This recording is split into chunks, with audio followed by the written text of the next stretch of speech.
Alors c'est ça le champion d'Afrique. Ils vont prendre 10-0 tellement ils sont gaze. Avoue, toi aussi tu les as déjà condamnés, pas vrai? Mais qui va faire une vidéo sur une équipe qui a déjà été enterrée par tout le monde? C'est moi. Attention spoiler. Je n'ai pas d'affect particulier pour le Nigeria, je tiens à le rappeler. Mais je me base principalement sur la narration de Kaneshiro. On le sait depuis le début, tous ceux qui se sont dressés devant Isagi Yoichi ont dû se réinventer pour survivre.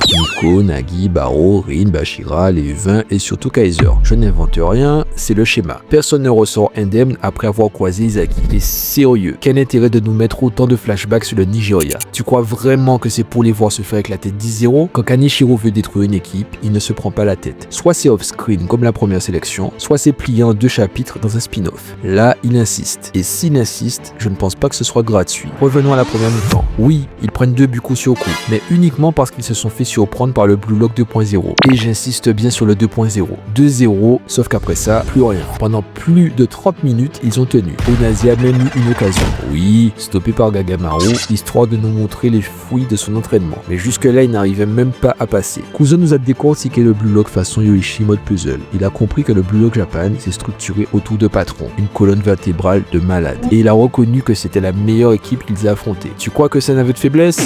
Moi, je pense que c'est peut-être le premier pas vers la remise en question. Le Nigeria aujourd'hui, c'est quoi? Désolé de dire les termes, mais c'est un bastard version Temu. Tout repose sur les finitions d'Onazi. Kuzo et à Onazi, ce que Ness était à Kaiser. Le Nigeria n'a ni ego, ni budget limité, ni métavision à foison. Bref, c'est pas le Wakanda. Leur foot est brut, physique et instinctif, et au bout, ça finit toujours par un tir d'Onazi. Ça a suffi en Afrique, mais sur la scène mondiale, c'est trop léger. Et pourtant, rappelle-toi du schéma Kaneshiro. Personne ne fait face à Isagi sans changer. Alors, est-ce qu'ils sont finis, ou est-ce que cette mi-temps va être le moment d'une vraie métamorphose? Parce qu'il faut peut-être lire entre les lignes. Onazi a peut-être utilisé jusqu'ici un ego qui n'est pas le sien. Le fameux « tout va bien, je suis là », c'est Kuzo qui lui a mis en tête. Ça ne te rappelle personne d'ailleurs? Il s'est laissé porter par le rêve de ses amis. Mais ce regard-là, quand il les a tous passés pour marquer, c'est peut-être ça le vrai Onazi. Un soliste et un joueur qui prend son pied en détruisant l'adversaire tout seul. Et si c'était ça son vrai visage? Regarde son admiration face à Bashira. Dans Blue Lock, et c'est le propos, un attaquant égoïste peut transformer une équipe. Rappelle-toi donc Shido en seconde mi-temps du match contre le Blue Lock. Sa seule entrée a suffi à réveiller toute l'équipe UVA. Tu vois le parallèle? Si Onazi explose en seconde mi-temps, il peut rallumer la flamme du Nigeria. Et franchement, quel meilleur moment pour ça que le tout premier match de Coupe du Monde? Je maintiens ma position. Ce match sert à mettre en valeur les progrès du Blue Lock